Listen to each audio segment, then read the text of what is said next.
Hello, ladies and gentlemen, and welcome to today's press conference, where you've no doubt guessed that we are here to discuss Canadian soccer, as I, Zebu Nation Jr., have been named head coach for Team Canada. And I wanted to bring you all here today to discuss the state of Canadian soccer, to discuss my plans and ambitions for Canadian soccer. And of course, those ambitions begin with all of the exciting competitions that we have coming up. First of all, we're in the midst of the brand new Nations League. Then, of course, we have the Gold Cup competition later this year. Next year, in 2020, we have the Summer Olympics. Following that, we have the 2022 World Cup. And finally, we have the 2026 World Cup that will be hosted right here in North America, joint hosted by USA, Canada, and Mexico. This is the event that we will be building our entire program towards. We really want Canadian soccer to not only be in that event, we want to be major players in that event, at least get out of the group stage, and perhaps even be a dark horse to win the competition. You know that home teams in these competitions quite often make miraculous runs to the cup, and we want Team Canada to be another in a line of those home teams. All right, now that we know our ambitions, now that we know where we want to get as a program, now we need to look at the steps it's going to take to get us there. Where are we at currently, and how can we reach those lofty levels? Now, I have a PowerPoint presentation prepared, so if you give me a moment, let us turn down the lights, bring up the projector, and we'll take a look at the state of Canadian soccer as it is today. So one moment, please. We have the PowerPoint presentation ready to go. We have the pertinent stats and attributes of Team Canada up here. As you can see, currently we are ranked 78th in the world. That's not quite good enough. That's not where we want to be. Now, as you know, it is March 1st of 2019, so we have approximately 4 years to get this nation ready for the next World Cup and to improve this ranking of 78th. Now, for a little bit of perspective, we can take a look at the other rankings around the world. As you can see, we are tied with Belarus, behind nations such as Syria and Qatar, and maybe a little bit closer to home, behind Panama and El Salvador and the likes of Honduras.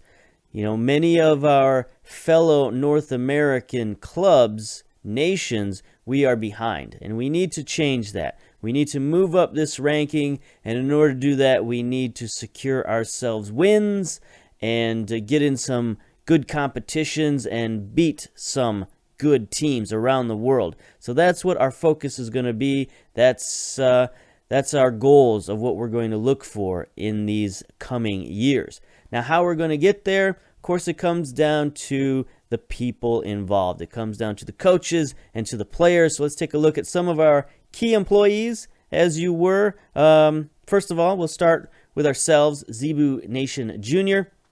I'm here 25 years old, 26 caps for Team USA, so I have played at the international level. Of course, a disastrous injury led to an early retirement and a quick move into coaching, and been fairly successful in coaching, and as you can see, gained lots of attributes, lots of abilities. Very technical coach, focused on mental attributes, working with youngsters, determination, very good at understanding players and how good they are and what their abilities might be in the future. So this is why Team Canada has chosen to hire me, because of my ability to work with youngsters and work with the mental and technical side, and hopefully improve all of that within Canadian soccer. Now, I do also have a little bit of Canadian lineage. I have family from all over the nation of Canada, so I have a little bit of a connection there. But for the most part, I've done my playing and coaching in the United States. Hopefully people don't hold that against me, but we occasionally get some questions at press conferences about that. But I'll have you know I'm all in for Team Canada. Now we can take a look at some of our key players. Of course, our longtime captain, Atiba Hutchinson, 36 years old now, 79 appearances for Team Canada. He's a very mentally strong gentleman, positioning, teamwork, concentration, decision-making, anticipation. He's just very strong on the mental side of things. He's a good, solid midfielder. But he is, at the end of his career, he probably won't be in our plans going forward. Certainly not for the 2024 World Cup or the 2026 World Cup. He might be on the coaching staff by then, but it's doubtful that he'll be on the playing field. So we will need to replace him very soon. Good news is we sort of have his replacement ready-made in our vice-captain, Samuel Piette. Currently playing for Montreal in MLS. He's very similar. He's a same type of midfielder, more towards the defensive midfield type. He's got pretty decent physical abilities, but his strength really is his mental attributes. His leadership and his determination really stand out. But he does have a strong work rate. He's got decent technicals, tackling, marking, passing, the things you need as a defensive midfielder. So he's a good, solid player, and at only 24 years old, he should be with the program for many years to come, and he should be with us for the next 2 World Cups. At least we would hope so. And then our key player, an interesting fella, Ajay Cabra, currently playing in Belgium, I believe, or is this France? AS Saint-Étienne. He's playing in France currently. Only 23 years old, forgive me. He's a fullback, wingback type player. He's got a lot of speed. He also has some decent mental attributes, very good technical attributes. He's a very strong technical defender, 15 tackling, 16 marking, long shots, heading and first touch. The problem is he doesn't quite fit with the type of player that I want. Now, he has the speed that I like, but he doesn't really have the strength, the jumping reach that I like to play fullback. Now, this is where I'm going to have to do some changing of my own. I'm going to have to fit in with these players as much as they're going to have to fit in with my system. So him being such a young player, such a talented player, such a technical player, which maybe we lack a little bit of that technical ability, we're going to have to work this guy into the team somehow and make some changes in how we play. I don't think it's going to be a big deal, but it is something to keep note of, where we're going to have a guy playing fullback for us for many years who doesn't quite have the physicalness that I want. And that sort of brings me to my philosophy of the players, is I want Team Canada to be bigger, stronger, and faster. I feel like at the international level, if you're beat physically by your opponent, it just makes everything else much more difficult. Doesn't matter how technical you are, doesn't matter how determined you are. If the other team can just get to the ball quicker than you, can rise above you and get to the ball in the air better than you, and can push you around physically, I feel like it just gives them too much of an advantage on the international level, where one game, you can be knocked out in one game in many of these tournaments. And that physical edge can give you an advantage. It can be the decisive point between winning and losing. So Team Canada, we're going to try to recruit and invest in the most athletic players that we can find. Now, some of our top players fit that mold, and some of them don't. We've already looked at Atiba Hutchinson. We have another player here, Scott Arfield, perhaps our most valuable player, at least monetarily, $15.25 million, currently playing at Rangers in Scotland. Another midfielder, another guy who can play maybe defensive midfielder, but maybe he's a little more comfortable in central midfield. He's got some pretty decent physical stats. He's, especially when it comes to stamina and pace and work rate, he's a guy who can run all day in the midfield. Again, he's very determined. He's got some good technique, but he's not exactly world class, but he's maybe as close as we currently have to world class, certainly in the midfield.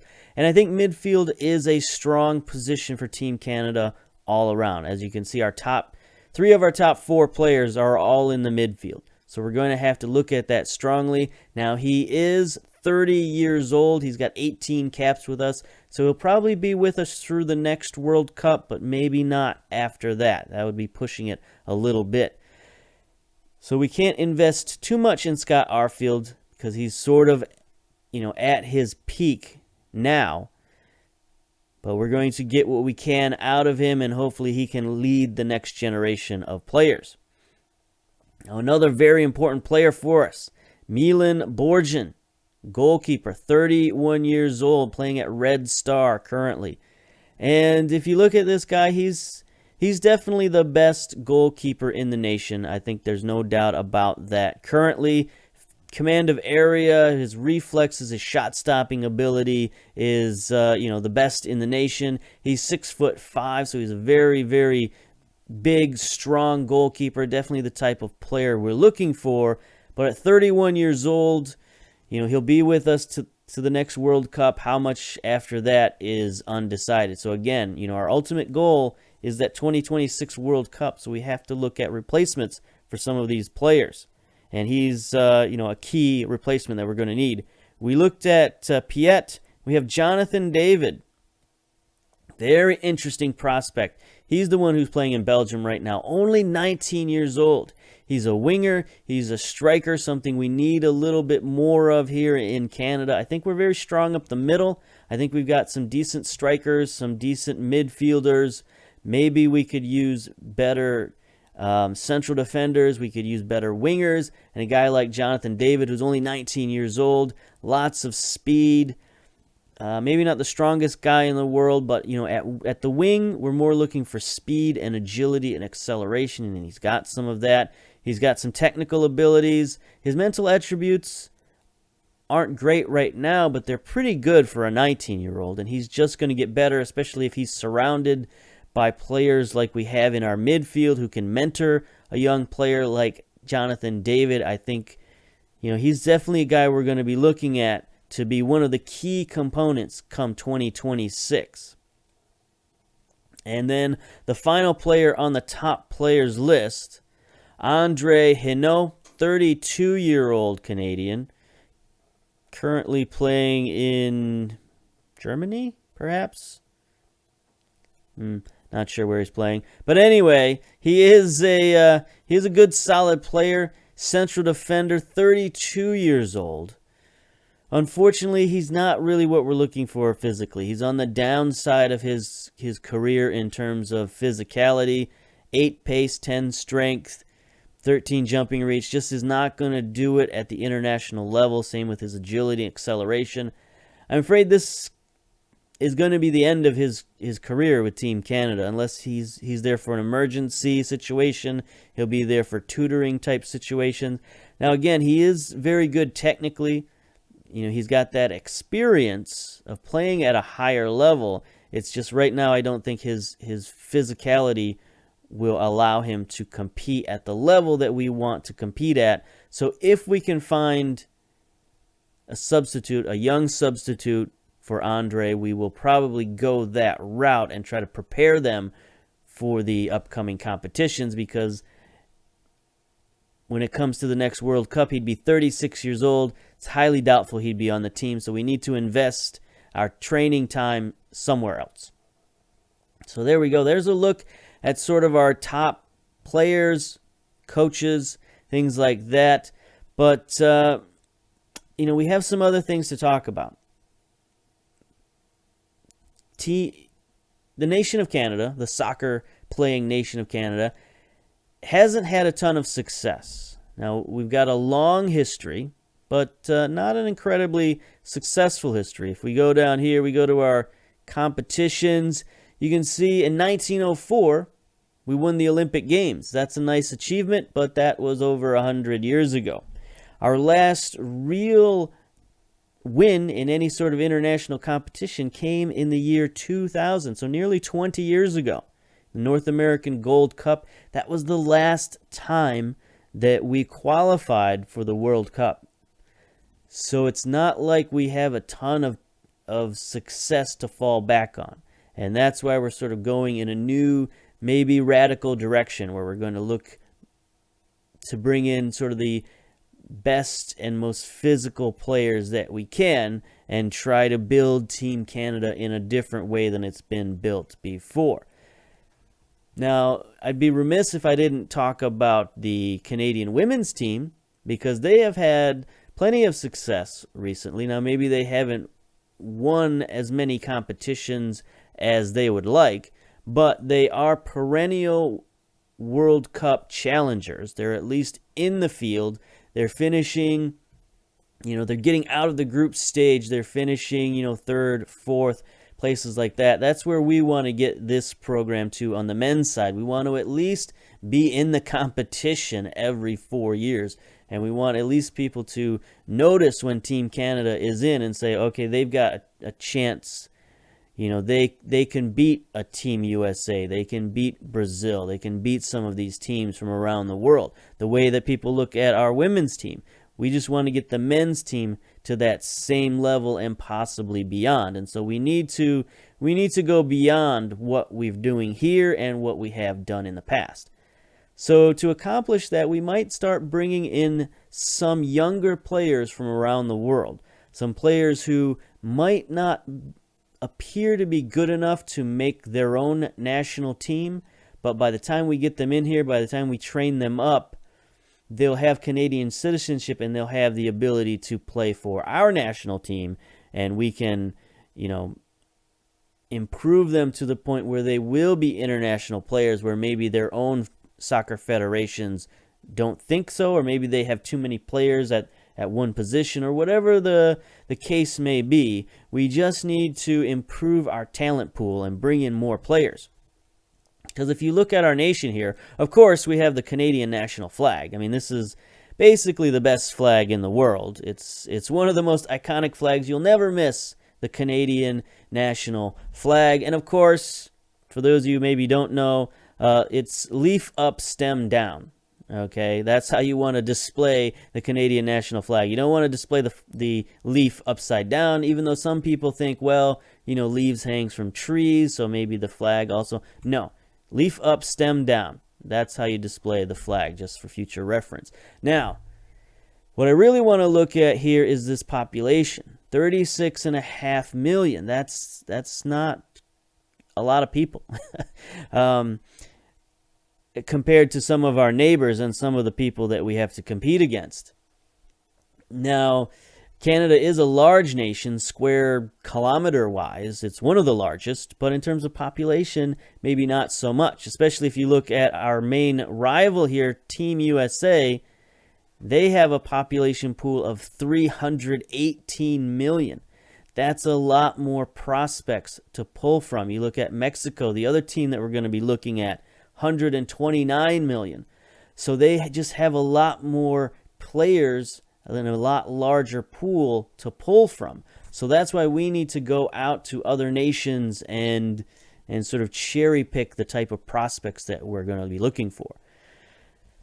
Other than that, we play at BMO Field. It's not the only field we play at. This is the home of Toronto FC. It's a good stadium. We'll probably be playing at other stadiums around the country as well, Olympic Stadium and things like that. But for the most part, BMO Field will be our home stadium, 28,500. It's not a huge capacity, but we should be able to fill it easily, and it should bring some home field advantage. As I mentioned, our soccer federation has been around for a while, since 1912. We joined the Continental governing body in 1978. Interesting thing to look at also on here are the major clubs. Now, Canadian soccer has been in the news recently because we have a new division here in Canada, which is the Canadian Premier League. They made some noise with their jerseys recently. They signed a deal, I believe it was with Nike, to provide all new jerseys and uniforms for the club, and they're pretty snazzy. They look pretty good, and so a lot of people in the soccer community have taken notice of this Canadian Premier League, and they've said, you know, if you don't like the weird rules of MLS, but you still want to explore Canadian soccer, you can take a look at the Canadian Premier League. Now, I don't have a problem with the MLS rules because we are going to be taking over, as well as Team Canada, we're also going to be taking over Vancouver. That's right, the Whitecaps. It's the only team in Canada I've never coached. So we're going to be taking over the Whitecaps this season. We're going to be using the Whitecaps as a bit of a feeder team for the Team Canada. We're going to look at that in depth maybe in the next video. But I wanted to mention that, and I wanted to mention the Canadian Premier League, because last time I looked at Canadian soccer, there was no Canadian Premier League. So there wasn't really a good place to send a lot of the young prospects in Canada. There were a couple of teams. There was Edmonton and there was Ottawa. But other than that, they didn't really have a strong league. They didn't really have strong competition.